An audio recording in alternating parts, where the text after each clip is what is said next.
kualitas demokrasi kita sangat rendah. Jadi tidak salah indeks demokrasi Indonesia memang menjadi turun gitu. Nah, tapi di satu sisi yang harus kita perhatikan juga bahwa permasalahan SDM baik itu yang memilih maupun dipilih juga menjadi pertanyaan.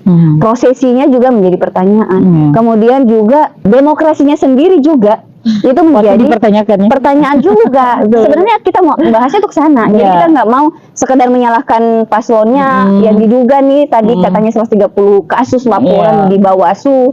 Kita tidak mau hanya fokus di situ, atau masyarakat yang tidak punya integritas, yang istilahnya nauzubillah min dzalik ya. Misalnya orang istilahkan SDM rendah dan sebagainya sampai mau dibayar dengan uang 100.000 aja. Untuk 5 tahun ke depan misalnya hanya dengan uang 50.000 atau 100.000. Di bocor halus bahwa ada keterlibatan parcok di situ dan sebagainya, diduga ya itu menjadikan tidak sehat nih persaingan yang ada di sana. Demokrasi yang terjadi bukan lagi demokrasi substansial. Jadi yang menegur demokrasi bukan lagi demokrasi substansial, tapi demokrasi elektoral.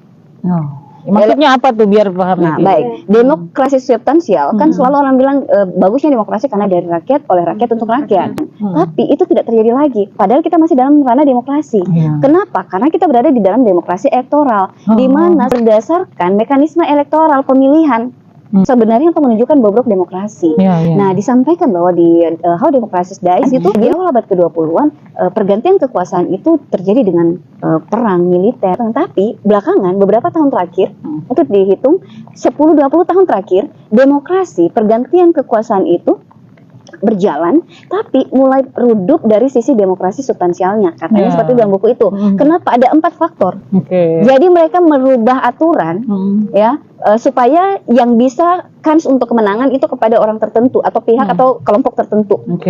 Ini juga menjadi permasalahan demokrasi karena kekuasaan partai politik itu merusak mekanisme, sehingga ketika dia tidak, walaupun orangnya bagus, satu orang bagus, tapi kalau partai politik nggak mau, dia nggak bisa jalur maju juga. Pun kalau dia maju akan memiliki kayak sekarang kan Darman dan Dharma Kun ya, yang sekarang nomor 3 suaranya di Jakarta, itu kan dia maju secara independen, teman-teman. Tapi ya lihat suaranya sangat kecil, nggak ada mesin politik, nggak berjalan mesin politiknya, nggak ada partai politik yang bekerja di bawah, gitu. Sehingga di bawah agak susah ya kalau dia mau itu jadi terkendala. Jadi kembali lagi bahwa permasalahan demokrasi, utopia dan cat-catnya memang adalah anggaran yang begitu besar.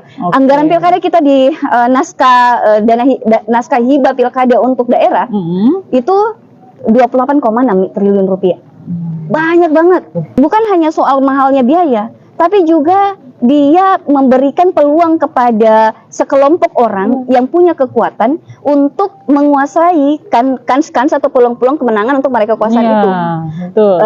Untuk jadi ketua partai politik yang nanti dia punya masa di bawah untuk menggerakkan calon siapa yang bisa kita tunjuk atau bahkan ketua partainya yang maju, itu harus punya modal. Kalau dia nggak punya modal, dia harus gandeng pemodal. Mau tidak mau tadi karena demokrasi itu mahal. Pertanyaan berikutnya, apakah ketika mereka gandeng pemodal, kepentingan siapa yang main? Kepentingan suaranya siapa yang akan didengarkan di situ? Suaranya oligarki atau pemodal. Rakyat didengar nggak? Uang dia yang mau dibayar. Kalau begitu, bisa kita katakan bahwa suara demokrasi berkaitan Populi Vox Dei, suara masyarakat atau suara mayoritas maksud saya, itu adalah suara Tuhan. It's nonsense. It's nothing. Jadi menurut saya itu sesuatu yang utopia. Boleh dong saya bilang begitu ya. Betul. Saya kalau seperti itu apa dong? Atau kalian punya argumentasi sendiri kan?